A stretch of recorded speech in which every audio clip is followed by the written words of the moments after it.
ధర్మ సమాజ్ పార్టీ ఒక press note release చేసింది ఎస్సీ వర్గీకరణ అంశం మీద. ఒకసారి ఆ ప్రెస్ నోట్ని చదివిన తర్వాత ఇంటర్వ్యూ చేద్దాం. ధర్మ Samaj party media note. Telangana రాష్ట్ర ప్రభుత్వం చేస్తున్న ఎస్సీ రిజర్వేషన్ల వర్గీకరణను స్వాగతిద్దాం. ఇక తెలంగాణ రాజ్యాన్ని, భూమిని, సంపదని వర్గీకరించి అది అందరికీ సమానంగా పంచాలని తెలంగాణ రాష్ట్ర ప్రభుత్వంపైనే అసలైన యుద్ధాన్ని ప్రారంభిద్దాం. ఎస్సీ రిజర్వేషన్లు వర్గీకరించి త్వరలో చట్టం తెస్తున్నట్టుగా తెలంగాణ రాష్ట్ర ప్రభుత్వం ప్రకటించడాన్ని ధర్మ సమాజ్ పార్టీ స్వాగతిస్తుంది. వర్గీకరణ కోసం వేసిన ఏకసభ్య కమిషన్ చైర్మన్ షమీమ్ అఖ్తర్ గారికి ఏ సంఘం, ఏ పార్టీ ఇవ్వని విధంగా వర్గీకరణ ప్రక్రియ ఏ విధంగా చేయాలి అనే శాస్త్రీయ విజ్ఞాపన పత్రాన్ని మేము ఏ విధంగా వారికి ఇచ్చామో అదే విధంగా మా విజ్ఞాపన పత్రాన్ని పరిగణలోకి తీసుకొని కమిషన్ దాదాపుగా 99% అదే విధంగా వర్గీకరణ ప్రక్రియ చేసినందుకు ఏకసభ్య కమిషన్ చైర్మన్ షమీమ్ అఖ్తర్ గారికి, దానికే అనుసరించిన ప్రభుత్వానికి అభినందనలు. అయితే వర్గీకరణ ప్రక్రియలో మాదిగ జనాభా ప్రకారం వారికి 10% రిజర్వేషన్లు రావాలనేది 100% సత్యం. కానీ ఈ 1% తేడా కోసం, అంటే ఇప్పుడు 9% ఇవ్వడం జరిగింది, మాదిగలు గ్రూప్ బిలో ఉన్నారు, సో 9% ఇచ్చారు, 10% రావాల్సిన అవసరం ఉంది. సో ఈ 1% కోసం, తేడా కోసం మళ్ళీ పోరాటం మొదలు పెట్టడం అన్నది ఎంతో అవివేకం. ఇప్పటికే 3 తరాల 30 ఏళ్ల పోరాటంతో సమస్త మాదిగ జాతి నెత్తురు మొత్తం కాలిపోయింది. మన చిరకాల స్వప్నం, రాజ్యాధికార ఆకాంక్ష వెన్నెముక విరిగిపోయింది. అందుకని మాదిగలుగా మనమే పెద్ద మనసు చేసుకొని పట్టువిడుపులు వదులుకొని ఆ 1% రిజర్వేషన్ని మనమే తగ్గించుకొని మాల సోదరులకు దానం చేద్దాం. ఇక వారిని మనలో కలుపుకొని మనమే మహారాజులుగా పెద్దన్న పాత్ర పోషిద్దాం. ఇక రాజ్యాధికార రణాన్ని ప్రారంభిద్దాం. తెలంగాణలో దళిత భూకంపాన్ని సృష్టిద్దాం. తెలంగాణ రాజ్యాన్ని, సంపదని, భూమిని వర్గీకరించి వాటాలేసి ఎస్సీ, ఎస్టీ, బీసీలకి, అగ్రవర్ణ పేదలందరికీ సమానంగా పంచాలని మనమందరం సమరం చేద్దాం. కదలి రండి కథన రంగానికై. డాక్టర్ విశారదన్ మహారాజ్, ధర్మ సమాజ్ పార్టీ రాష్ట్ర అధ్యక్షులు, ఆయనే నా ముందు కూర్చున్నారు. నమస్తే విశారదన్ మహారాజ్ గారు. సో ముందుగా మీరు స్వాగతిస్తున్నాం ఎస్సీ వర్గీకరణ అంశంలో నిన్న రాష్ట్ర ప్రభుత్వం చేసిన ఏకసభ్య కమిషన్ తీర్మానాన్ని ఆమోదించడం అని ఫస్ట్ లైన్ కనిపిస్తున్నది. అవును. సో పూర్తిగా మీరు యాక్సెప్టబుల్ స్వాగతించడం, రేవంత్ రెడ్డిని అభినందించడం? తప్పకుండా. సుదీర్ఘకాలంగా పెండింగ్లో ఉన్న ఈ వర్గీకరణ సమస్యకి సుప్రీంకోర్టు రాష్ట్ర ప్రభుత్వాలు చేసుకోవచ్చు అనే ఒక డైరెక్షన్ వచ్చింది కాబట్టి దాన్ని వినియోగించుకొని ఈరోజు రాష్ట్ర ప్రభుత్వం ఏకసభ్య కమిషన్ రిపోర్టు ఆధారంగా చేసుకొని రాష్ట్ర ప్రభుత్వం ఇచ్చిన వర్గీకరణ ఏదైతే ఉందో ఆ చట్టం ఇవ్వబోతుంది. ఆ వర్గీకరణ మేము పార్టీగా, ధర్మ సమాజ్ పార్టీగా స్వాగతిస్తున్నాం. మేము ఎందుకు స్వాగతిస్తున్నాము అని అంటే, ఇది చాలా కాలంగా నలుగుతున్న సమస్య. ఇంకా ఈ సమస్యలో మునిగిపోవాలని మేము అనుకోవటం లేదు. అది త్వరగా పరిష్కారం అయితే చాలా పెద్ద పనులు ఉన్నాయి మా ముందు. ఎంత పెద్ద పనులు అంటే, ఈ మొత్తం 2 జాతులు ఈ సమస్యల సుడిగుండంలో చిక్కుకొని పోయి ఈ సమస్యలో నుంచి బయటపడలేక ఈ సమస్యని అడ్డం పెట్టుకొని రాజకీయ పార్టీలు, మొత్తం అగ్రవర్ణ రాజకీయ పార్టీలు ఈ 30 ఏళ్లుగా మాదిగ జాతి యొక్క రక్తాన్ని తాగి విసుకొచ్చేటట్టు తాగినాయి అన్ని పార్టీలు. వర్గీకరణ ద్వారా ఈ మాదిగ జాతికి ఇచ్చింది ఇసుకరేణు అయితే, మాదిగ జాతిలో ఉన్న సముద్రం అంత నెత్తురు తాగినాయి ఈ పార్టీలు. అంటే 2 లెక్కలు వేయాలి. మాదిగలకి వర్గీకరణ ద్వారా వచ్చిన వాల్యూ ఎంత పోయింది. మాదిగలు వర్గీకరణ పేరుతో అగ్రవర్ణ పార్టీలకి మద్దతు ఇస్తే వాళ్ళు రాజ్యాలనే ఏర్పాటు చేసుకున్నారు, దాని విలువ ఎంత? ఈ 2 విలువలని పెన్ను తీసుకొని లెక్కలతో వేసే శక్తి కలిగిన వాడిని నేను. అందుకని ఇక ఈ మద్దతులు వద్దు, ఈ పార్టీలతోటి వర్గీకరణ యొక్క పోరాటాలు అవసరం లేదు. ఆ చిన్న డిఫరెన్సెస్ ఉంటే వాటికి ఏమైనా పరిష్కారం వెతుక్కొని, వర్గీకరణ అనే పరిష్కారం రాష్ట్ర ప్రభుత్వం చేసింది, దాన్ని సంపూర్ణంగా స్వాగతించి చిన్న డిఫరెన్సెస్ ఏమైనా ఉంటే దాన్ని సెట్ చేసుకునే అవకాశం ఉందనేది మా అభిప్రాయం. అందుకని ఈ సందర్భంగా ఇక్కడ రేవంత్ రెడ్డి యాక్చువల్గా ఈ వర్గీకరణ చేయాల్సిన ఒక అనివార్య, ప్రత్యక్షంగా, పరోక్షంగా, అదృశ్యంగా అనేక రాజకీయ అనివార్య శక్తులు ఉంటాయి. ప్రభుత్వం ఒక క్రియ చేయాలంటే అది క్రియల్లాగానే మనకు కనిపిస్తుంది, కానీ దాని వెనక భయంకరమైన అదృశ్య శక్తులు, అనంతమైన ఊహించని అతీత శక్తులు ఉంటాయి, మాంత్రిక తాంత్రిక శక్తులు కూడా ఉంటాయి. ఏం లేదు, సింపుల్గా రేవంత్ రెడ్డి వర్గీకరణ ప్రజల నుంచి డిమాండా ఇంకోట పక్కన పెడితే ఎందుకు చేసిండు రేవంత్ రెడ్డి వర్గీకరణ? ముఖ్యమంత్రి కూర్చున్న రేవంత్ రెడ్డి అనే ముఖ్యమంత్రి కూర్చున్న సింహాసనం కింద మందు పాత్ర పెట్టిండు బీజేపీడు.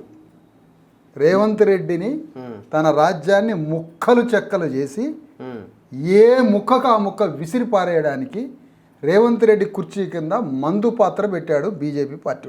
ఎట్లా మందు పాత్ర ఏముందో ఏమిటి అనంటే వర్గీకరణ అనే అంశాన్ని రేవంత్ రెడ్డి మెడకు చుట్టాల.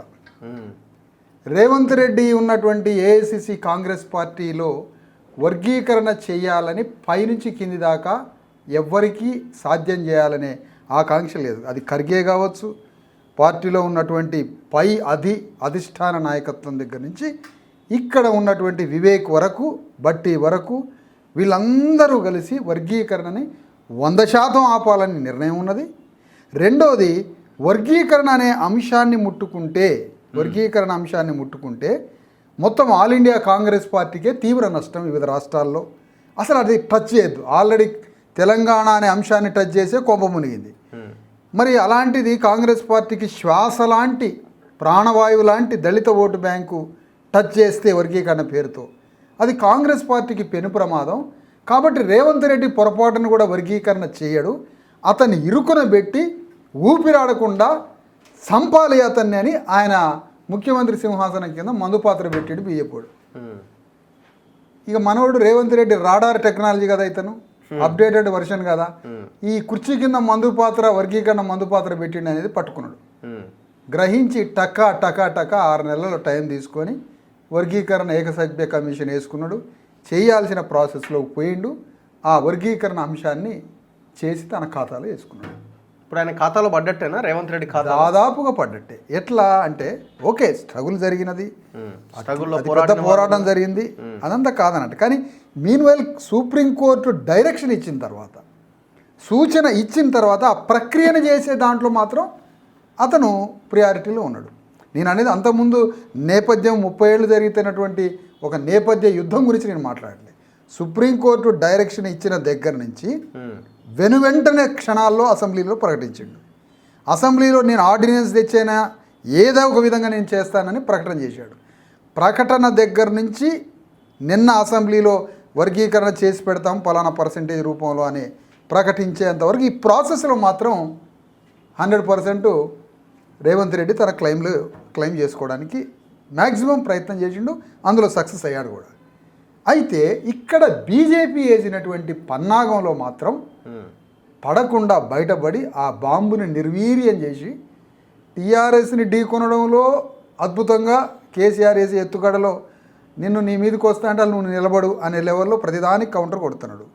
అంటే కేసీఆర్ వేస్తున్న బాణాలని తిప్పి కొట్టగలుగుతాడు, బీజేపీ వేసే మందు పాత్రని నిర్వీర్యం చేసుకున్నాడు. అట్లా బీజేపీ దగ్గర 4-5 మంచి బలమైన బాంబులు ఉన్నాయి. మొదటైతే వర్గీకరణ బాంబు నిర్వీర్యం చేసి అవతల పడేసిండు. అంటే ఇక్కడ రేవంత్ రెడ్డి యొక్క సమర్థతని తన మీద వచ్చేటువంటి రాజకీయ శక్తుల్ని ఎదిరించడానికి తన మీదకి దెయ్యాలు వస్తున్నాయి. దెయ్యాలను ఎలగొట్టే భూతమే కానీ మమ్మల్ని మాత్రం మాకు క్షేమంగా చేయడానికి ఆయన మాకు సమర్థుడు కాదు. ఆయన మీదకి వచ్చే రాజకీయ పార్టీని మింగే భూతం అతను, అంతవరకు సమర్థుడు. కానీ తెలంగాణలో ఉన్న అశేష జనమైన బీసీ ఎస్సీ ఎస్టీలనే 90% ప్రజలకు మేలుకోరే దాంట్లో విప్లవాన్ని తీసుకొచ్చే మనిషిగాని మేము చూడట్లే. ఆయన మీదకి వచ్చే బీజేపీ ఆ ఉచ్చుని ఆ పద్మవ్యూహంలో నుంచి బయటపడడానికి ఆయన వర్గీకరణ సమస్యని పరిష్కరించి అందరినీ డిఫెన్స్లో పడేసిండన్నది అందరి ఆత్మలకి తెలిసిన విషయం. అంటే అన్ని పార్టీలు ఒప్పుకునేవే కదా ఈ వర్గీకరణ అంశాన్ని. ఆ పార్టీ కూడా పాలసీ కూడా ఎస్సీ వర్గీకరణకు అనుకూలమే కదా. సరే, ఖర్గే వ్యతిరేకించిన, బట్టి వ్యతిరేకించిన, ఇంకోరు వ్యతిరేకించిన, వివేక్ వ్యతిరేకించిన, అన్ని పార్టీలు అనుకూలమే, కాంగ్రెస్ కూడా అనుకూలమే. ఏ సమస్య హైకమాండ్ తెలవకుండానే ఇంత పెద్ద ప్రాసెస్. ఏ సమస్య అయిన సమాజంలో ఒక సత్యాన్ని నడి రోడ్డు మీదకి వచ్చి సత్యం కాదని ఎవడ అంటడా? సత్యాన్ని అందరూ ప్రజలు ఆమోదిస్తారు. తెలంగాణను కూడా ఆమోదించారు మరి 70 ఏళ్ల నుంచి. ఎందుకు కాలేదు? వర్గీకరణ అందరినీ సమర్థిస్తారు. కానీ బీజేపీ అనుకున్న ఎత్తుగడ ఏంటంటే ఎటువంటి పరిస్థితిలో రేవంత్ రెడ్డి దీన్ని చేయడు కాబట్టి ఈ వర్గీకరణ అనే కాష్టాన్ని రగిలించి తెలంగాణలో మాలా మాదిగల మధ్య ఒక మహాయుద్ధాన్ని పెట్టి, అవసరమైతే అది మణిపూర్ స్థాయిలో కూడా ఆ యుద్ధాన్ని పెట్టి, ఆ యుద్ధంలో మాలా మాదిగలు కాలి బూడిదైతే బీజేపీ చూడాలనుకున్నది. ఆ ముందే అది పసిగట్టిన రేవంత్ రెడ్డి ఈ నా కొంప తగలబడేటట్టుంది, నా కుర్చీ తగలబడేటట్టుంది, ఈ బాంబు వేలి నేను ముక్కలు చెక్కలయ్యేటట్టుంది, కాబట్టి ఈ బాంబుని నిర్వీర్యం చేయాలని పసిగట్టిన రాడార్ అని చెప్పిన కదా, పసిగట్టిండు, బాంబు తీసి అవతల పడేసిండు, వర్గీకరణ నుంచి బయటపడలేదు. ఎందుకు అనుకుంటున్నా ఒక ప్రజా ఉద్యమము, లేకపోతే రేపేదో వీళ్ళు ఆల్రెడీ 1,00,000 డప్పులు 1,000 గొంతులని ఒక కార్యక్రమానికి పిలుపునిచ్చారు, ఇది ఇంకా ప్రజా ఉద్యమంగా మారే అవకాశం ఉంది అన్న యాంగిల్లో ఇది వర్గీకరణ ఆలోచించి వైలెన్సే ఉందని ఎందుకంటారు మీరు? వర్గీకరణ ఆకాంక్షని వెలిబుచ్చే ఒక సాంస్కృతిక ప్రదర్శన, అది యుద్ధం కాదు, బై ఫోర్స్ ఆర్ వార్ అది కాదు, అది తమ ఆకాంక్షను బయట పెట్టుకునే ఒక ప్రదర్శన, దానికి కాదు కదా. ఇక్కడ రేవంత్ రెడ్డిని చూడాల్సింది ఏంటి, మనం రేవంత్ రెడ్డిని చూడాల్సింది ఆ కోర్టు డైరెక్షన్ ఇచ్చిన దగ్గర నుంచి ఇప్పటి వరకు తన ప్రక్రియను వేగవంతం చేసుకున్నాడు. బీజేపీ వేసే ఎత్తుగడ నేనేమంటున్నానంటే రేపటిదో ఇంకోటో కాదు, మాలామాదిగల మధ్య ఒక భయంకరమైన పోరాటం పెట్టాలి సార్. ఊర్లో 10,000 ఎకరాల భూమి దోచుకున్నాడు ఒకడు, ఊర్లో ఉన్న అగ్రవర్ణాలు 10,000 ఎకరాల భూమి దోచుకున్నారు ఊరు మొత్తాన్ని. అది ఆ ఊరి మీదకి యుద్ధానికి పోనీ ఎట్లా మాలామాదిగోళ్ళని, మాలామాదిగల మధ్యలో 30 గుంటల జాగ ఉన్నది, ఈ జాగలో నాది 10 గుంటలని ఒకడు, నాది 20 గుంటలని ఒకడు, వీళ్ళిద్దరు సంగతి తేల్చే గొడవలో బీజేపీ వాడు ఇరికిద్దామనుకున్నాడు. ఇరికిచ్చి ఇది రేవంత్ రెడ్డి మెడకేసి, ఈ రేవంత్ రెడ్డి ఎట్లాగో దీన్ని పరిష్కరించడు. ఎందుకు ఏఐసిసి మొత్తం మాల డామినేషన్లో ఉన్నది, మాలాధిపత్యంలో ఏఐసిసి ఉన్నది కాబట్టి ఎటువంటి పరిస్థితుల్లో రేవంత్ రెడ్డి చేయడు కాబట్టి రేవంత్ రెడ్డి కింద వర్గీకరణ బాంబు పెట్టి అతను నిర్వీర్యం చేయాలనుకుంటే మనోడు పసిగట్టిన అవతల పడేసిండు వేరే పనులలో. ఒక్కడి వల్ల ఎట్లా సాధ్యమైంది? మీరు ఏదైతే మాల ఆ బెల్ట్ అని అంటున్నారో వాళ్ళ సహకారం లేకుండా ఇంత పెద్ద మాలలో ఏంటంటే సార్, పాపం నా సోదరులు మాలల పరిస్థితి ఏంటంటే వాళ్ళు చాలా స్వీయ క్రమశిక్షణ ఉన్న సెల్ఫ్ కెరీర్ తోటి బ్రతికే ఒక స్మార్ట్ పీపుల్. వాళ్ళు నడిబజార్లకు వచ్చి తెగబడి యుద్ధాలు చేసే వ్యక్తులు కాదు. కాబట్టి వాళ్ళకి సత్యం ఏంటో అర్థమైపోయింది, సమాజంలో ఉన్న పరిస్థితి అర్థమైపోయింది. వాళ్ళు కూడా కొంత సైలెంట్ అయిపోయేది. వాళ్ళకు కూడా కావాల్సిన సామాజిక రాజకీయ కొన్ని పాత్రలు ఇప్పుడు ఇస్తూ ఉంటాడు రేవంత్ రెడ్డి రేపటి నుంచి. ఆ పాత్రలలో వాళ్ళు సెట్ అయిపోతారు. అందులో మొదటి పండు తినడానికి రెడీగా మంచిగా మౌత్ గీవుతూ వాష్ చేసుకొని రెడీగా ఉన్నాడు పండు తినడానికి వివేక్. కాబట్టి వాళ్ళంతా సెట్ అయిపోతారు.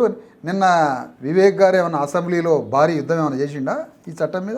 20% ఇవ్వాలి మాకు, అందరికీ దళితులందరికీ కలిపి రిజర్వేషన్ పెంచాలి, అంత తప్ప ఏం లేదు. ఇప్పుడు మనం చేయాల్సిన పని ఏంటంటే సార్, ప్రధానంగా చాలా సీరియస్ మ్యాటర్ ఇది. 30 ఏళ్ల నుంచి ఓకే అన్నదమ్ముల మధ్య ఒక ఇష్యూ జరుగుతూ ఉంటుంది, అన్నదమ్ముల మధ్య భూమి కానీ ఏ పంచాయతీ కానీ, మాలామాదిగలు అనే సోదరుల మధ్య వర్గీకరణ ఇష్యూ వచ్చింది. మరి అది ఉమ్మడి ఆంధ్రప్రదేశ్లో ఉన్నప్పుడు కాస్త అదొక పంచాయతీ పెద్ద మొదలైంది. తెలంగాణలో మాదిగలు ఎక్కువ, కొంచెం రిజర్వేషన్ ఆంధ్ర కన్నా తెలంగాణలో మాదిగలు చాలా బెనిఫిట్లో ఉన్నారు, బెటర్ దెన్ ఆంధ్ర కన్నా బెటర్గా మాదిగలు ఇక్కడ బెనిఫిట్ అయి ఉన్నారు. మొత్తానికి ఇక్కడ మాదిగ జనాభా ఎక్కువ శాతం ఉంది కాబట్టి మాదిగలకి 10% రిజర్వేషన్స్ రావాలి సార్. యాక్చువల్గా అంటే బేసిక్గా మీ ప్రెస్ నోట్ చూసి నేను షాక్ అయినా. ఏంటి చెప్పండి సార్? ఎందుకంటే మీరు వ్యతిరేకిస్తారేమో అనుకున్నా, ఎందుకంటే మీరు ఒక దళిత శక్తి ప్రోగ్రామ్ అని ఒక ఆర్గనైజేషన్ స్టార్ట్ చేసి పార్టీ పెట్టి, సో మీ బేసు దళితులు అన్నది చాలా క్లియర్ కనబడుతున్నది. అక్కడి నుంచే మీ పార్టీ స్థాపన ఇదంతా స్టార్ట్ అయింది, బ్యాక్గ్రౌండ్ నేపథ్యం అంతా అదే కదా. సో మరి వాళ్ళకి 1% 2% వాళ్ళు కోల్పోయే అవకాశం ఉంది అన్నప్పుడు మీరు నిలబడి కలబడతారేమో. పార్టీ అన్నప్పుడు ఎదురుగా ఉన్న ఇంకొక పార్టీని ఢీకొనాలంటే విమర్శ చేయక తప్పదు. సో వాళ్ళని డిఫెన్స్ లోకి నెట్టడానికి దీన్ని వాళ్ళకి వ్యతిరేకమైన స్లోగన్ రఘు గారు మీరు అన్నది కరెక్టే. ఒక్కోసారి ఒక ఎన్విరాన్మెంట్ న్యాచురల్ జస్టిస్ ఒకటి ఉంటుంది, పరిస్థితులను బట్టి వాతావరణాన్ని బట్టి కొన్ని నిర్ణయాలు తీసుకోవాల్సి ఉంటుంది. తెలంగాణలో మాదిగలు ఇప్పుడు ఏ పాత్ర పోషించాలని నేను అనుకుంటున్నానంటే, వాస్తవానికి షమీం అఖ్తర్ గారికి ఏకసభ్య కమిషన్కి 8,000 అప్లికేషన్లు వస్తే ఎస్సీ రిజర్వేషన్లని 3 కేటగిరీలుగా వర్గీకరించాలి. మాలామాదిగలు కానీ తమ ఉపకులాలకు సంబంధించిన వారు ఎవరైతే ఉన్నారో వారిని ఏ గ్రూప్లో పెట్టి 1% ఇవ్వాలి, మాదిగల్ని 10% ఇచ్చి బి గ్రూప్లో పెట్టాలి, సిలో మాలల్ని పెట్టి సి గ్రూప్లో పెట్టి వారికి 4% ఇవ్వాలి అనేది షమీం అఖ్తర్ గారికి ఎగ్జాక్ట్లీ ఇదే రిప్రజెంటేషన్. మీరు మూడే గ్రూపులు అన్నారు కదా, మేము 3 గ్రూపులు అన్నాం. ఎగ్జాక్ట్లీ అది మీకు తెలుసు. మీకు షమీం అఖ్తర్ గారు చెప్పండి మీరు. మేము అది మీ ముందే కదా అది ఇచ్చింది. 3 గ్రూపులుగా వర్గీకరించాలి, ఆ విధంగానే రిజర్వేషన్స్ ఇవ్వాలని షమీం అఖ్తర్ గారితో 15 నిమిషాలు కూర్చొని ఎక్స్ప్లెయిన్ చేయడం జరిగింది. Total data. ఎందుకు మాదిగ రిజర్వేషన్ పోరాట సమితి ఫౌండర్ మెంబర్లో కృష్ణమాదిగ, కృపాకరు, విశారదను ముగ్గురం ఫౌండర్ మెంబర్స్.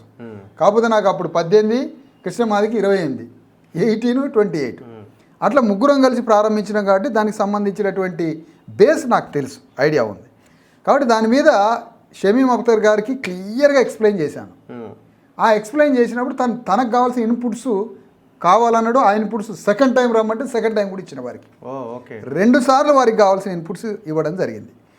అట్లా 8,000 మందిలో 3 గ్రూపులు వర్గీకరించి ఎవరికి ఎంత రిజర్వేషన్ ఇవ్వాలనేది మొత్తం డీటెయిల్స్ వాళ్ళకి చెప్పడం జరిగింది. మీరు ఒక్కరేనా 3 గ్రూపులు అని 3 గ్రూపులు అని చెప్పింది. ఆ రోజు మీకు కాగితం కూడా ఇవ్వడం జరిగింది. ఆ 3 గ్రూపులు ఏ విధంగా అయితే ఎక్స్ప్లెయిన్ చేశామో ఎగ్జాక్ట్లీ దాదాపుగా 99% అదే ఇవ్వడం జరిగింది.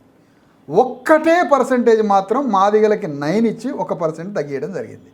మనం అడిగింది 10, అక్కడ తగ్గించింది.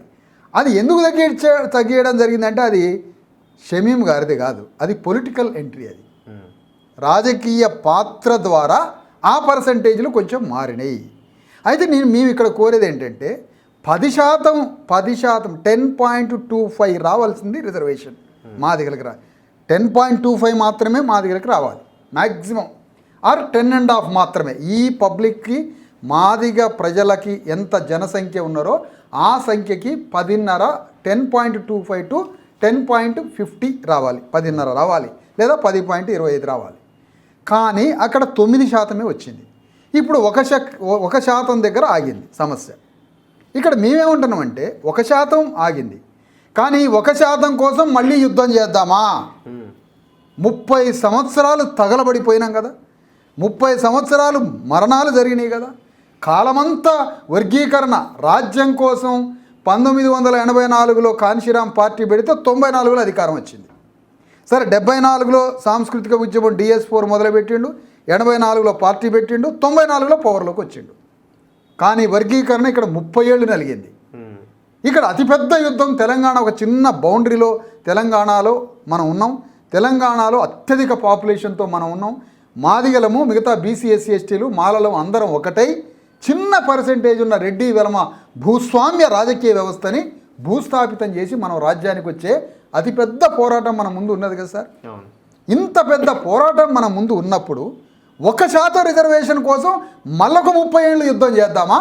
ఆ 1% రిజర్వేషన్ని మాదిగలమే పెద్ద మనసు చేసుకొని, మాదిగలమే ఆ చిన్నటువంటి ఆ స్థాయిని తగ్గించుకొని, మాదిగలు పెద్ద మనసు చేసుకొని ఆ 1% రిజర్వేషన్ని మాలలకే దానం చేసి, నా తమ్ముళ్ళే కదా అనుకొని, నా తమ్ముళ్ళే నా సోదరులే కదా అనుకొని ఆ 1%ని మాలలకి సరే మీరే ఉంచుకోండి అని, ఆ 9% మాదిగలు ఉంచుకొని ఆ 1% అదనంగా మాలలకి ఇచ్చి, సరే నువ్వు 5 తిను, మేము 9 తింటాం, చిన్న ఉపకులాలు 1% తింటాయని మాదిగలు పెద్దన్న పాత్ర పోషించి పెద్ద మనసు చేసుకొని ఒక మెట్టు దిగి మాలల్ని మాదిగల్ని అందరినీ కలుపుకొని BC SC STలు కూడా కలుపుకొని రాజ్యం కోసం యుద్ధం చేద్దామంటారా? ఆ 1% కోసం మళ్ళా మాదిగల యుద్ధం మళ్ళీ 30 ఏళ్ళు మొదలు పెడదామా? ఏది సార్, ఏం చేయాలి ఇప్పుడు చెప్పండి? భవిష్యత్ తరాలు నష్టపోతాయా 1 or 2% వల్ల? దాని గురించి కొట్టాడాల్సిన అవసరం అంటే 1% కోసం మాదిగలతో యుద్ధం చేయడానికి రెడీ, కానీ ఆ 1%ని వదులుకొని అదే మాలల్ని కలుపుకొని రాజ్యాన్ని పట్టుకుంటే నాకు చెప్పండి సార్. అదే మాలల్ని పట్టుకొని రాజ్యం కోసం యుద్ధం చేసి ఇప్పుడున్న రేవంత్ రెడ్డి ప్రభుత్వాన్ని, రేపు రాబోయే ఇంకో ప్రభుత్వాన్ని మెడలు వంచి భూస్థాపితం చేసి మాదిగలు BCలంతా కలిసి సింహాసనం మీద కూర్చుందామా? ఆఫ్టర్ 1% కోసం యుద్ధం చేద్దామని చెప్పండి మీరు. పట్టు విడుపులు వదులుకొని ఒక మెట్టు దిగి ఆ 1% రిజర్వేషన్ కూడా మాలలకే ఇచ్చి మన పెద్ద మనసుని చాటుకుందాం.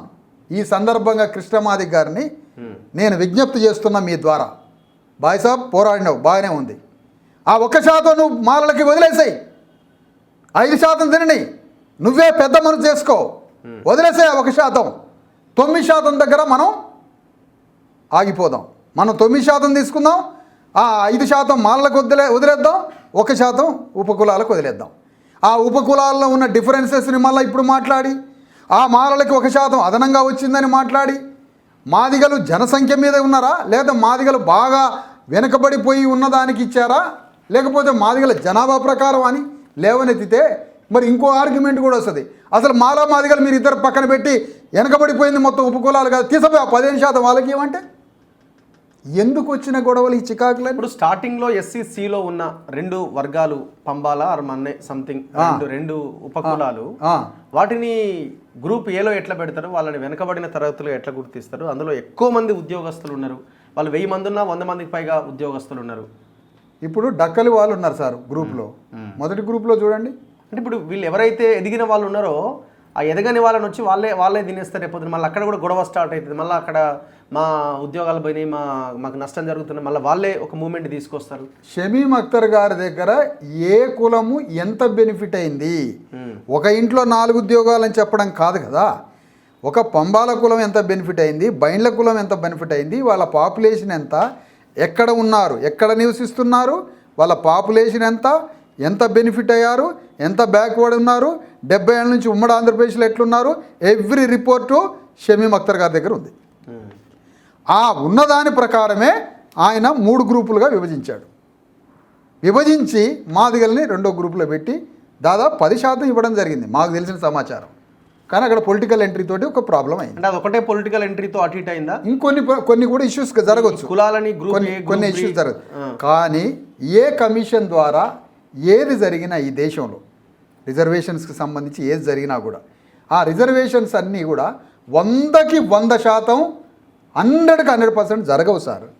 కుల వ్యవస్థలో అణగారిన కులాల విషయాల్లో ఇలాంటి డిస్ట్రిబ్యూషన్ జరిగినప్పుడు ఇంత కాన్ఫ్లిక్ట్తో ఉన్నటువంటి ఇన్ని కులాల మధ్యలో ఒక చిన్న తేడా వస్తుంది. నేను అనుకోవడం ఏంటంటే 99%, 95 to 99% షమీమ్ అఖ్తర్ గారు ఇచ్చినటువంటి ఆ ఏకసభ్య కమిషన్ రిపోర్టు 99% పర్ఫెక్ట్గా ఇచ్చిండని నేను చెప్తున్నాను ఈ వేదిక నుంచి.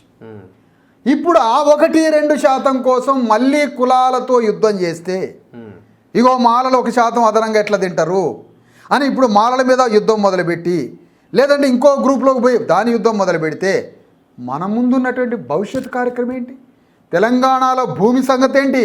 అదే ఇంపార్టెంట్. తెలంగాణలో భూమి ఎవరి చేతిలో ఉంది?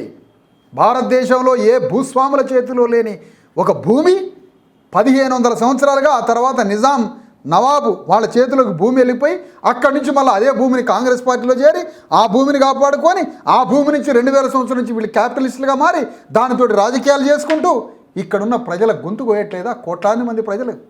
ఇప్పుడు 1% రిజర్వేషన్ కోసం మనం కొట్టుకొని చద్దామా? మళ్ళా ఆ 1% రిజర్వేషన్ పెద్ద మనసు చేసి మాలకు వదిలేసి మనం రాజ్యం కోసం యుద్ధం చేసే పెద్ద మనసు మనకుంటే ఎవరిని ముందు పెడతారు సార్ ఈ రాజ్య యుద్ధంలో? మీరు చెప్పండి. పెద్ద మనసు చేసుకున్నోడే కదా రేపు రాజ్యం కోసం కొట్లాడదాం అని ఏ పెద్ద మనిషి ముందుకు వస్తాడో ఆ రాజ్యం కోసం కొట్లాడదామని మాలలు కూడా కలుపుకపోయినప్పుడు ఈ మాలలు మిగతా కులాలు ఆ 1% వదిలేసిన వ్యక్తులనే కదా నాయకత్వం ఇచ్చేది, ముందు వరుసలో కూర్చోబెట్టేది. ఇప్పుడు ఆయన మాట్లాడిన దాంట్లో కూడా రేపు పొద్దున మళ్ళీ ఇక్కడ ఏదైనా కాన్ఫ్లిక్ట్ వస్తే, ఏం కాన్ఫ్లిక్ట్ చెప్పండి, ప్రజలు ఏమైనా మళ్ళీ ఇబ్బందులు పడే పరిస్థితి వస్తే ఆనాడు మీరు ఎందుకు మాట్లాడలేదు అనే క్వశ్చన్ రైజ్ అవుతాయి. ఈ నేపథ్యం అంతా మీరు ఎక్కడైనా చూడండి సార్, గ్రామాల్లో దేశంలో 2 అన్నదమ్ముల పంచాయతీ జరుగుతూ ఉంటుంది. మేజర్ డిస్ట్రిబ్యూషన్ జరిగిద్ది. మేజర్ డిస్ట్రిబ్యూషన్ కొంపలో జరిగినాక ఆ కొంపలో బొచ్చో గిన్నెో ఓ కుర్చీయో స్టూలో ఉంటుంది. ఎందుకురాని ఆ కుర్చీ ఆ స్టూలు ఇక అయింది కదా, పంచాయతీ అయింది కదా, గట్టు పంచాయతీలు గట్టి పంచాయతీలు అయినాయి కదా, భూమి పంచిండ్రు కదా, భూమి పంచిండ్రు, 2 ఇండ్లు ఉంటే 2 గదులు పంచిండ్రు. ఆ గదులు భూమి పంచాక ఒక చిబిరేకో ఒక ప్లేటో ఒక గ్లాసో ఒక కుర్చీ మిగిలింది. ఆ కుర్చీ కాడ అన్నం చేస్తాడు పెద్ద మనసుతో, పో ఆ కుర్చీ ఆ గ్లాసు నువ్వే ఉంచుకోరా అంటాడు. ఇది అక్కడ కాదా ఆగింది? ఆ రకం కాదా? ఇప్పుడు మన ముందున్న కర్తవ్యం ఏంటి? రాజ్యం కోసం కాదా? రాజ్యాధికారం కోసం యుద్ధం చేయొద్దా? 30 ఏళ్ళు ఈ వర్గీకరణతోటి ఇట్లా అయిపోయినాం. మరి ఇట్లా అయిపోయినప్పుడు మిగిలింది 1% కోసం మళ్ళీ యుద్ధం మొదలు పెడతావా? అందుకని ఈ సందర్భంగా కృష్ణమాదిక్ గారిని ఈ వేదిక మీద నుంచి నేను కోరేది ఏంటంటే, నీవు పెద్ద మనసు చేసుకుని 1% వదిలేసి నీవు నిజంగా రాజ్యం కోసం యుద్ధం చేయాలి, మన ప్రజలకి సంఖ్యలు మొత్తం ఇప్పాలి, తెలంగాణలో మనకి పవర్ రావాలి అనే చిత్తశుద్ధి మనకుంటే వెంటనే ఆ 1% మాలలకిచ్చి వర్గీకరణ ఉద్యమాన్ని ఇక చాలు సరిపోయింది.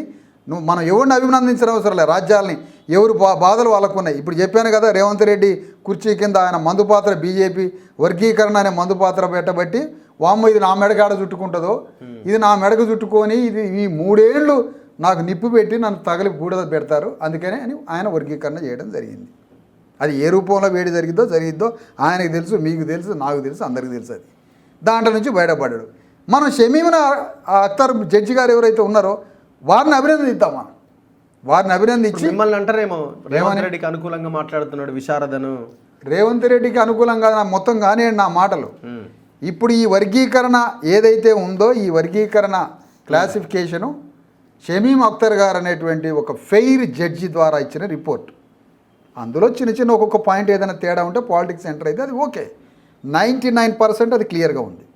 ఆ 99% క్లియర్గా ఉన్నదాన్ని ఇక మళ్ళీ దాన్ని చిలవల పళ్ళుగా దాన్ని యాడికాడికి గుంజి దాంట్లో నుంచి కోర్టులకు పోయి ఆ కోర్టులలో దీన్ని పట్టుకొని ఇంకేదో చేసుకుంటే ఇక మనం ఏం చేసేది లేదు. దాన్ని అందరం పెద్ద మనసుతోటి అందరం యాక్సెప్ట్ చేసి మన ఇమీడియట్ పోరాటం ఒకటి ఉంది కదా సార్. ఇప్పుడు కుంట భూమి కోసం అరగుంట కోసం నీకు నాకు 10 గజాల స్థలంలో కొంప కట్టినాం. ఆ స్లమ్ ఏరియాలో ఆడ ఉన్నది 1 గజం 2 గజాల స్థలం కాడ ఇప్పుడు తేడా వస్తుంది ఆ 1%.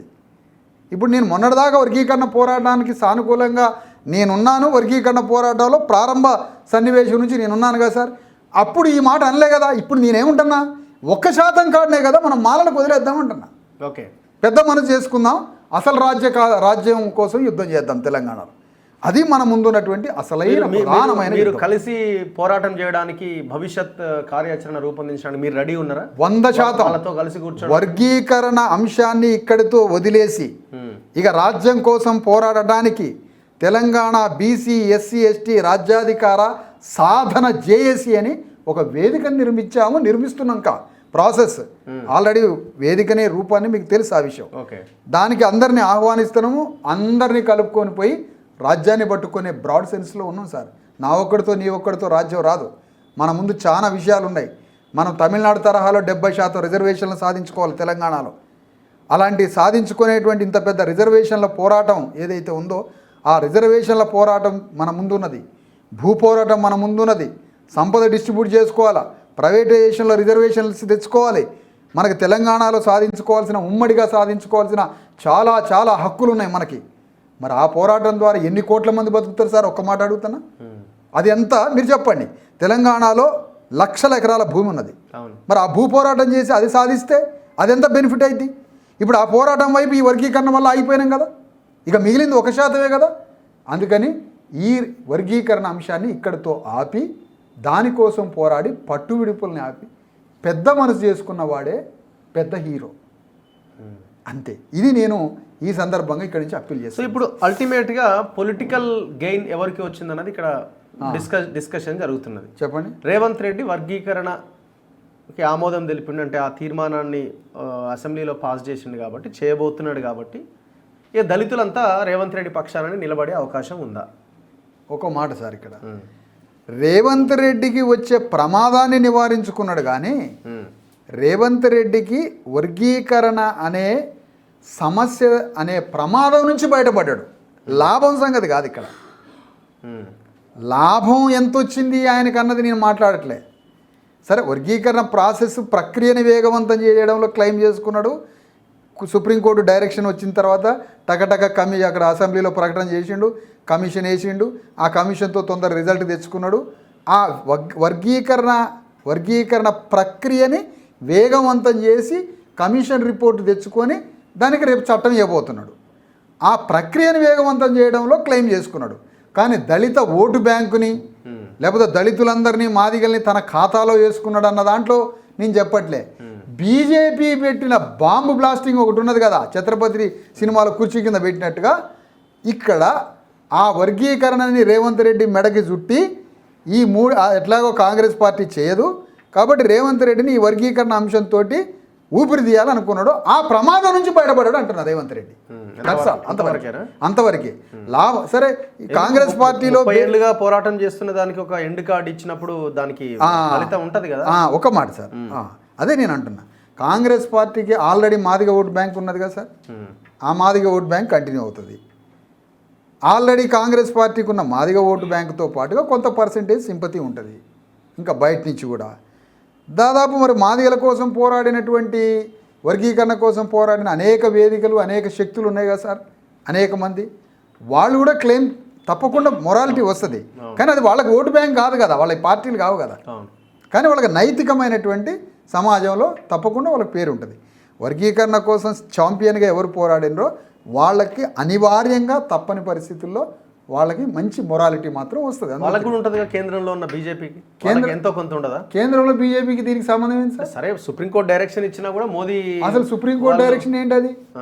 అది పంజాబ్ గవర్నమెంట్కి ధర్మేంద్ర, ఆయన పేరేంటి? సరే, ఏదైనా మోదీ ఏం లేకుండానే, మోదీకి ఏం సంబంధం అండి? వర్గీకరణ విషయంలో పెరేడ్ గ్రౌండ్లో మోదీ పెట్టిన బహిరంగ సభలో మోదీ ఇచ్చిన వాగ్దానం పార్లమెంటు వేదికగా వర్గీకరణకి పరిష్కారం ఇస్తాడు ప్రధానమంత్రి అనేది ఆయన ఇచ్చే వాగ్దానం. మనం కోరుకున్నది అదే, ఆయన చేస్తానన్నది అదే.